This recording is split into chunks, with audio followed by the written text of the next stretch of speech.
Despite being the largest state in the Union, Alaska has only one district, comprising the entire state, ergo only one state representative. The race for the House this year is between 18-time incumbent, Republican Don Young, and the challenger, Democrat Ethan Berkowitz. Don Young was born on June 9, 1933 in Meridian, California, making him 75 years old. He served in the U.S. Army's 41st Tank Battalion from 1955 to 1957. Afterwards, he earned his bachelor's degree in teaching at Chico State College in 1958. In 1964, Don Young held his first public office as mayor of Fort Yukon. 2 years later, he was elected to the state legislature and served from 1966 to 1970. Later, he became a member of the state senate from 1970 to 1973. Congressman Young first served in the 93rd Congress after winning a special election on March 6, 1973, and is a current member of the Transportation and Infrastructure Committee and a ranking member of the House Resources Committee. Ethan Berkowitz graduated from college in 1983 and then directly began working up in the Arctic. He worked as a field assistant, a guide, and an enforcement officer from 1996 to 2004. Berkowitz served in the state legislature, and his second year there, Berkowitz was chosen by his colleagues to lead the House Democrats. Most recently, Ethan Berkowitz was a Democrat nominee for the Lieutenant Governor of Alaska. In the primary, Ethan Berkowitz beat out Diane Benson for his candidacy. Benson is notable for being the 2006 Democrat House nominee and presenting Congressman Young with his closest election since 1994.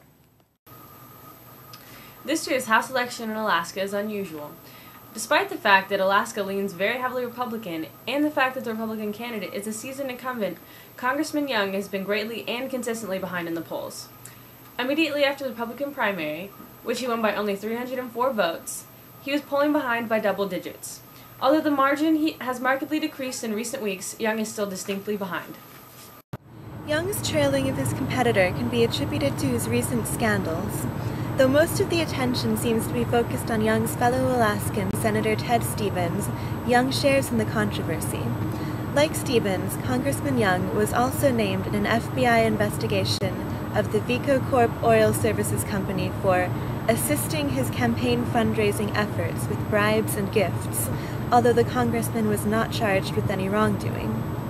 In addition, the Justice Department has launched an investigation into a road project in Florida known as the Coconut Road Earmark, sponsored by Congressman Young, in which Young would seek federal funding for the road in exchange for a $40,000 campaign donation from a Floridian contributor.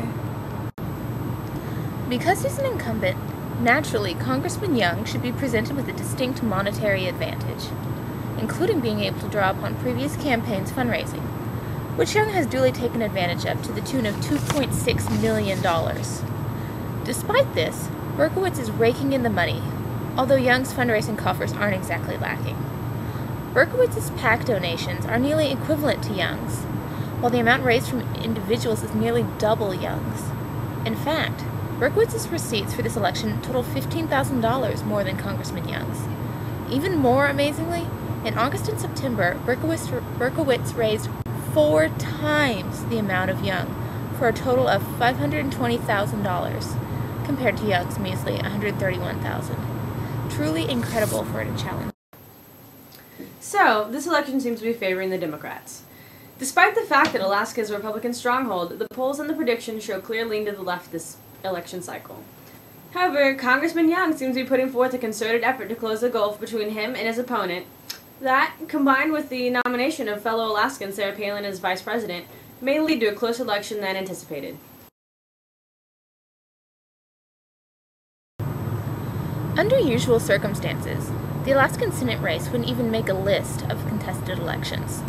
Both Senate seats have been in the hands of the Republican Party since 1981, and incumbent Senator Ted Stevens, who is currently on the ballot for the 2008 election, has never been re-elected with less than 66% of the vote.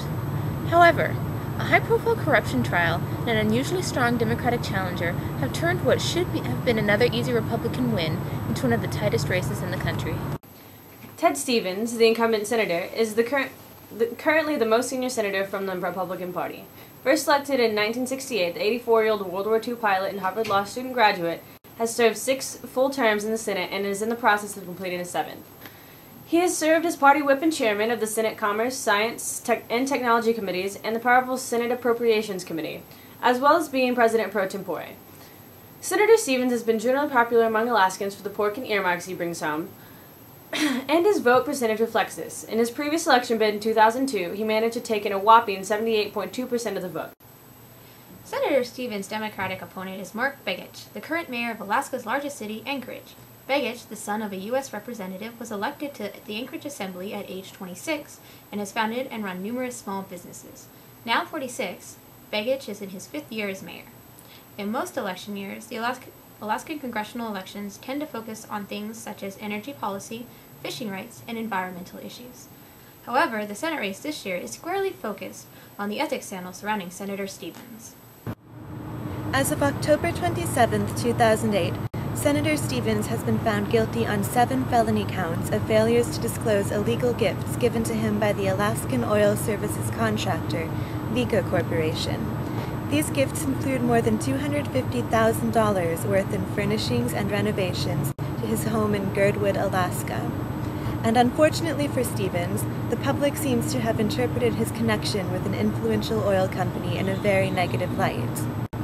Shortly after Stevens was indicted for his crimes in July, his poll numbers plummeted more than 10%, though they later recovered to normal levels. And after his guilty verdict was handed down, Stevens' voter support went into freefall, dropping 8 points in only 3 days.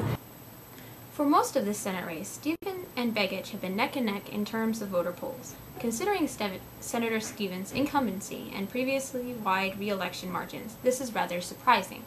However, several factors beyond Stevens' corruption scandal are responsible for this closeness of this race. First is the quality of Senator Stevens' challenger. Mark Begich currently holds public office as mayor of Anchorage, and therefore has the necessary political experience to make him a quality candidate in the eyes of voters. Neither of Stevens' previous 2 opponents in the Alaskan Senate race have had any political experience at all. Jed Whitaker, who had run against Stevens in 1996, had been a fisherman, and Frank von der Sar, the Democrat who had run against him in 2002, had been a lawyer who had never held public office. So it is therefore unsurprising that neither candidate was able to successfully challenge Stevens had been a fisherman. The second element that is keeping the Senate race unusually close is the matter of money. Being an incumbent, Senator Stevens should be able to raise much more money in his campaign than his challenger should, but he has failed to do so. As of October 15th, he and his challenger both have raised close to $3.5 million for their respective campaigns. However, due to the inverse nature of campaign spending, the clear advantage should fall to Begich. It has been found that congressional races are more often decided on the basis of challenger spending than through incumbent spending. Since Begich can easily match Stevens' spending, his reserve of funds puts him in a very good position. Begich can easily match For the first time in decades, Republican incumbent Senator Ted Stevens has found himself facing a real threat. His challenger has real political experience and is a quality candidate with a sizable chest of campaign funds to use against him. Under normal circumstances, these elements would probably lead to only a close Stevens versus Begich election.